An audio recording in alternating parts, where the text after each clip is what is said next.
아침 저녁으로 코가 막히고 맑은 콧물이 줄줄 흐르고 비염은 완치될 수 없나요? 약국용 스프레이는 오히려 약물성 비염이 생길 수 있어요. 이미 너무 많은 논문들로 효과는 입증된 지 오래죠. 알레르기 비염 환자 100명을 대상으로 6개월간 매일 사용하게 했어요. 치료를 그만둔 이후에도 증상이 다시 심해지지 않는 경향이 있었다고 해요.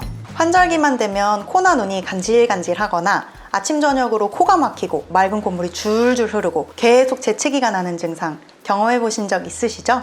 이런 증상이 지속돼서 병원에 가게 되면 비염이라는 진단을 받게 되는데요. 약을 써도 잘 낫지 않고 매번 비슷한 증상이 계속되니까 비염은 완치될 수 없나요? 하고 물어보시는 분들 정말 많아요. 저는 진료실에서 항상 이렇게 설명드려요. 비염은 완치라는 개념보다는 관리하는 질환으로 생각해 주시고 평소에 관리만 잘 해주셔도 증상이 훨씬 편해지실 수 있어요 라고 말이죠. 그래서 오늘은요, 알레르기 비염이 왜 생기는지, 어떤 상황에서 알레르기 비염을 의심할 수 있는지, 그리고 약 없이도 집에서 실천할 수 있는 관리법은 어떤 것들이 있는지 차근차근 다 알려드릴게요. 오늘 영상 끝까지 보시면 많은 도움이 되실 거예요. 비염은 크게 알레르기 비염과 비알레르기 비염으로 나뉠 수 있어요. 오늘 전체를 다 다루기에는 너무 방대한 정보니까 오늘은 환절기를 맞아서 알레르기 비염에 대해서 알아보도록 할게요. 알레르기 비염은 쉽게 말해서 특정 물질에 너무 과민하게 반응해서 생기는 일종의 면역 반응의 오작용이라고 생각하시면 될 것 같아요. 예를 들어 진먼지 진드기, 꽃가루, 동물의 비듬이나 털, 바퀴벌레, 곰팡이 같은 것들은 대부분의 사람들에게는 전혀 문제가 되지 않죠. 그런데 면역 성숙이 이루어지지 않은 경우는 이 물질이 외부의 침입자, 즉 적군으로 인식이 되는 거예요. 그러면 면역세포들이 적군이 침투한 것으로 오해하고 이를 제거하기 위해서 공격을 시작하고 히스타민 같은 염증 물질들을 대량으로 분비하죠. 이러한 과민 면역 반응의 결과로 콧물이 줄줄 흐르고 코가 막히고 재채기가 발생하고 코나 눈이 가려울 수 있어요. 그리고 이 반응은 한 번만 일어나고 끝나는 게 아니라 같은 항원이 다시 들어올 때마다 반복돼요. 그럴수록 우리 몸의 방어세포들은 점점 예민해지고 조금만 자극이 들어와도 전쟁을 시작해버리는 상태가 되는 거죠. 이렇게 되면 코 안의 점막은 계속 부어있고 염증은 누적이 되면서 후비르처럼 목 뒤로 콧물이 계속 넘어가고 심하면 냄새도 잘 못 맡는 후각 저하까지 이루어질 수 있어요. 진료실을 찾아오시는 환자분들 중에 지금 증상이 비염 때문인지 감기 때문인지 잘 모르겠어요 하시는 분들 정말 많으시거든요. 특히 알레르기 비염은 워낙 반복적, 만성적으로 진행되다 보니까 본인은 불편함을 잘 못 느끼고 그냥 익숙해진 경우도 많아요. 그래서 먼저 본인이 비염에 해당하는지 스스로 체크해 볼 수 있는 간단한 기준부터 알려드릴게요. 다음 중에 해당하는 항목이 3개 이상이라면 알레르기 비염일 가능성이 높습니다. 아침에 일어날 때마다 맑은 콧물이 줄줄 흐른다. 재채기를 연속으로 3번 이상 자주 한다. 특정 계절이나 장소마다 반복되는 코막힘이나 콧물 증상이 있다. 꽃가루가 날리는 시기나 먼지가 많은 날에 증상이 심해진다. 눈 안쪽이 자꾸 간지럽고 비비게 된다. 자다가 코막힘 때문에 깨거나 입으로 숨을 쉰다. 감기가 자주 걸리고 회복도 느리다. 후비루처럼 코가 목 뒤로 넘어가고 자주 기침을 한다. 가족 중에 비염, 천식, 아토피가 있는 사람이 있다. 평소 코를 자주 만지거나 파는 습관이 있다. 비염이 있으신 분들 중에 눈이 가려우신 분들,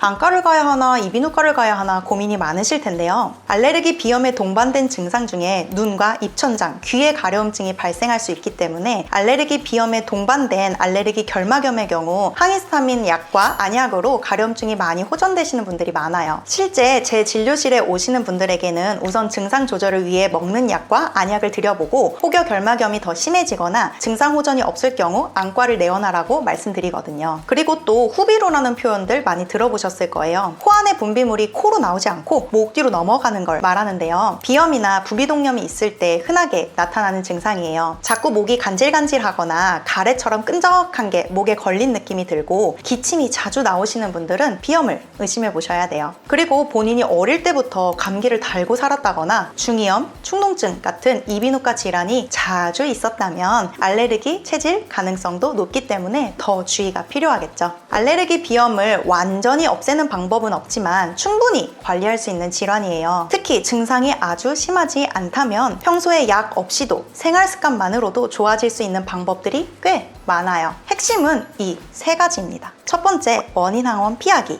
두 번째, 비강 환경 개선하기. 세 번째, 점막 회복 도와주기. 하나씩 설명드려 볼까요? 알레르기 비염의 가장 큰 유발 요인은 진먼지 진드기와 꽃가루, 동물털이에요. 특히 진먼지 진드기는 이불, 베개, 매트리스, 커튼, 소파 같은 곳에 숨어 살면서 코 점막에 지속적인 염증을 유발하죠. 진드기 번식을 억제하려면 이불과 베개는 1, 2주에 한 번씩 60도 이상의 뜨거운 물에서 세탁을 해야 하고, 매트리스는 방수가 되고 진드기가 차단되는 커버로 싸서 사용을 하고, 패브릭 소파나 카페트는 진드기의 서식지이기 때문에 제거하고, 실내 온도는 24도 이하의 습도 40에서 50% 유지하는 것이 좋아요. 특히 가습기 사용 비염에 좋지 않나요? 라고 물으시는 분들이 많은데요. 오히려 실내 습도가 너무 높아지면 진드기와 곰팡이가 더 잘 자라기 때문에 과한 가습은 악영향을 줄 수도 있어요. 꽃가루의 경우는 해당 계절에 외출 시 미세먼지 필터 기능이 있는 마스크를 착용하면 더 효과적으로 차단할 수 있고요. 사실 모든 알레르기 비염 환자에서 원인 항원을 회피하는 것이 1차적인 방법이지만 현실적으로는 항원으로부터 완벽히 차단하기란 쉽지 않아요. 하지만 원인 항원을 모르고 당하는 것보단 원인 항원을 알고 조금이라도 회피하는 것이 알레르기 비염 치료의 첫 시작이에요. 비염으로 자극받은 코는 지속적으로 상처를 받아서 염증이 심한 상태라고 보시면 돼요. 외부 자극에 민감해지고 건조해지면서 쉽게 피딱지가 생기거나 코막힘이 심해지죠. 그래서 코를 자주 풀거나 후비루 때문에 자꾸 목이 간질간질한 분들은 외출 후 꽃가루나 먼지를 씻어내고자 할 때, 코막힘이 심하거나 끈적한 분비물이 느껴질 때, 감기나 부비동염이 의심될 때, 이럴 때 하루에 한두 번만이라도 생리식염수로 코를 부드럽게 씻어주는 것만으로도 염증이 줄어들고 점막이 건강하게 회복되는데 큰 도움이 돼요. 단, 수돗물을 그냥 쓰시면 안 되고 전용 식염수나 식염포를 정수물에 타서 사용하는 게 안전하다는 거 제가 이미 여러 번 설명해서 잘 알고 계시죠? 비염이 있는 코는 점막이 약해지고 염증으로 예민해져 있기 때문에 작은 자극에도 쉽게 피딱지가 생기고 코피가 날 수가 있어요. 이럴 땐 항생제 연고나 보습 연고를 면봉에 살짝 묻혀서 코 안에 살짝 발라주는 것도 도움이 됩니다. 특히 코 안이 자주 건조하고 따갑고 코피가 자주 난다면 3에서 5일 정도는 연고 치료를 병행해보는 것도 좋은 방법이에요. 비염 얘기할 때 빠지지 않는 게 바로 비강 스테로이드 스프레이죠. 약국이나 병원에서 흔하게 접할 수가 있고 알레르기 비염 치료에 가장 효과적인 약으로도 꼽히지만 막상 처방받고 나면 이거 스테로이드인데 괜찮은 건가요? 하고 걱정하시는 분들이 많아요. 결론부터 말씀드리면 현재 흔하게 사용되는 3세대 비강 스테로이드제는 일반 성인 및 소아에서 장기적으로 사용해도 안전하다는 근거가 충분히 있습니다. 2016년 클리니컬 옵탈몰로지에 발표된 연구에서는 알레르기 비염 환자 100명을 대상으로 플루티카손 플루오레이트와 모메타손 플루오레이트 스프레이를 6개월간 매일 사용하게 했어요. 그리고 눈에 미치는 영향을 보기 위해서 안압을 측정했는데요. 6개월간의 장기 사용에도 안압 상승 같은 부작용은 나타나지 않았어요. 또 미국 텍사스 대학 연구팀은 비강 스테로이드 스프레이가 코 점막의 구조나 선모 기능에 미치는 영향을 1에서 5년 이상 관찰했는데요. 점막이 얇아지거나 기능이 떨어지는 현상 없이 오히려 조직이 더 건강해졌다는 결과도 있었고요. 선모의 운동성에도 이상이 없다고 보고했어요. 이 약의 단점이자 특징은 효과가 천천히 누적돼서 나타난다는 점이에요. 분무 후에 효과가 나타나는 시간이 12시간 정도로 길고 최대 효과가 나타나려면 일주일 이상 꾸준히 써야 막힌 코도 뚫리고 콧물, 재채기, 가려움 증상도 좋아지죠. 그런데 많은 분들이 예전에 써봤는데 효과가 없어서 이제는 안 써요. 처방받은 거 있는데 까먹어서 안 썼어요. 쓰자마자 코가 뻥 뚫리는 줄 알았는데 그런 효과가 없네요 하시면서 며칠 쓰다가 그냥 중단해버리시거나 일시적으로 사용했다가 임의로 중단하시거나 하는 경우가 많아요. 그렇게 되면 진짜 약의 효과를 보기도 전에 끊게 되는 거고 비염 증상은 계속 반복되겠죠. 앞서 말씀드렸듯이 비강 스테로이드 스프레이는 알레르기 비염, 비알레르기 비염, 부비동염, 비용종 등의 효과적인 약물 중에 하나예요. 하지만 제대로 사용하지 않으면 효과도 떨어지고 부작용의 위험만 더 커질 수 있어요. 예를 들어 스테로이드 스프레이를 쓰실 때 비중격, 요 가운데 뼈를 향해서 쏘면 안 돼요. 그쪽은 혈관이 풍부하고 점막도 얇아서 반복적으로 자극하게 되면 코피가 나거나 점막이 손상되고 장기적으로는 비중격 천공 등이 생기는 경우가 있을 수 있어요. 그래서 요 가운데 방향이 아니라 눈꼬리 바깥 방향으로 살짝 비틀어서 분사해야 되고 고개를 숙인 상태에서 분사하게 되면 목으로 넘어가지 않아서 뿌린 직후에 기침하는 증상이 줄어들 수 있어요. 그리고 분사 후에 자연스럽게 코로 숨을 들이마시면 끝!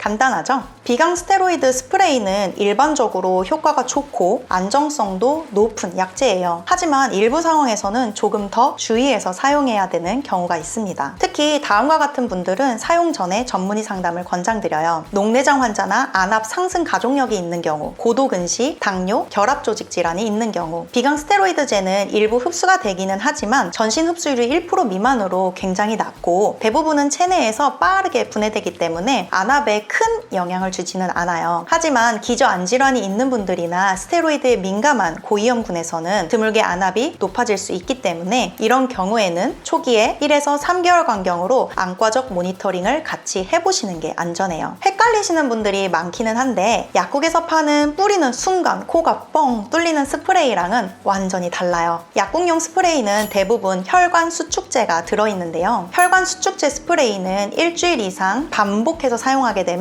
오히려 약물성 비염이 생길 수 있어요. 코 점막이 자극받고 오히려 더 자주 코가 막히는 상태로 악화되는 거죠. 그렇기 때문에 코가 정말 많이 막혀서 힘들 때 가끔 간헐적으로 사용하는 것은 도움이 될 수 있어요. 반면 병원에서 처방하는 비강 스테로이드 스프레이는 장기 사용을 전제로 만든 안전한 약이에요. 비강 염증을 가라앉히는 역할이지 단기 효과만 보고 쓰는 약은 아니거든요. 이제까지는 생활환경의 관리, 코 세척, 스프레이를 중심으로 약 없이도 비염을 줄일 수 있는 방법들을 말씀드렸어요. 그런데 일상 관리를 꾸준히 하고 약물의 도움을 받더라도 증상이 지속되거나 자주 반복된다면 면역 치료를 고려해 볼 수 있어요. 쉽게 말하면 우리 몸의 면역 체질을 바꾸는 치료법으로 특이 항원에 대해서 우리 몸이 과민 면역 반응을 일으키지 않도록 바꾸는 치료예요. 소량의 원인 항원들을 피하 주사나 혀 밑에 넣는 설화형 방식으로 3에서 5년 정도 꾸준히 노출시키면서 면역 체계를 훈련시키는 방법이죠. 피하 주사형 제제나 경구형 설화 방식 모두 해당합니다. 면역 치료를 3년 이상 꾸준히 받으면 약을 덜 써도 되고 비염이나 천식 증상도 훨씬 경감되고 천식의 발병률도 감소하고 새로운 항원에 대한 감작 예방 효과도 있어요. 사실 면역 치료는 이미 너무 많은 논문들로 효과는 입증된 지 오래죠. 예를 들어 2011년에 발표한 메타 분석에서는 진먼지 진드기 설화 면역 치료가 증상 점수와 약물 사용량 모두 줄여주는 효과가 있다는 게 확인이 됐고요. 특히 3년 이상 꾸준히 치료한 사람들에게는 치료를 그만둔 이후에도 증상이 다시 심해지지 않는 경향이 있었다고 해요. 또 다른 중요한 연구인 2017년 체계적 문헌 고찰에서는 슬리 치료가 흡입 스테로이드 사용량을 줄이는데 특히 효과적이라는 결과가 나왔어요. 경증부터 중등도 알레르기 비염 환자들에게 특히 더 잘 맞는 치료라고 보고됐고요. 장기간 치료에도 안정성 문제는 거의 없다는 것이 강조됐어요. 일부 연구에선 치료를 3년 이상 유지했을 때 치료를 중단한 이후에도 증상이 다시 심해지지 않고 완화 효과가 지속된다는 경향도 관찰됐고요. 하지만 치료 중단 이후의 효과에 대해서의 근거는 아직 제한적이기 때문에 전문의와 상담을 통해서 개인의 상태에 맞춰서 기간을 조절하시는 게 중요해요. 물론 효과가 없는 사람도 있고 경증 환자에게서는 치료 전후의 차이가 적을 수 있어서 치료 전에 피부 단자 검사나 마스트 검사, 특히 IgE 검사 등으로 원인 항원을 파악하는 것이 필수 과정이에요. 비염이 단지 일시적인 콧물, 코막힘이 아니라 총체적인 삶의 질과 수면, 집중력, 성장 및 면역력에서도 영향을 줄 수 있다는 점에서 조금 더 진지하게 생각해 보셔야 하는 질환이에요. 오늘 말씀드린 방법들, 생활환경의 관리, 코 세척, 올바른 스프레이 사용, 그리고 목적에 따라 면역 치료까지 이 4박자 전략만 잘 활용해도 약을 줄이고도 충분히 의미 있는 호전을 기대할 수 있어요. 오늘 영상이 도움이 되셨으면 좋겠고요. 다음에 더 좋은 영상으로 찾아뵙겠습니다. 지금까지 이비인후과 전문의 주수연이었습니다.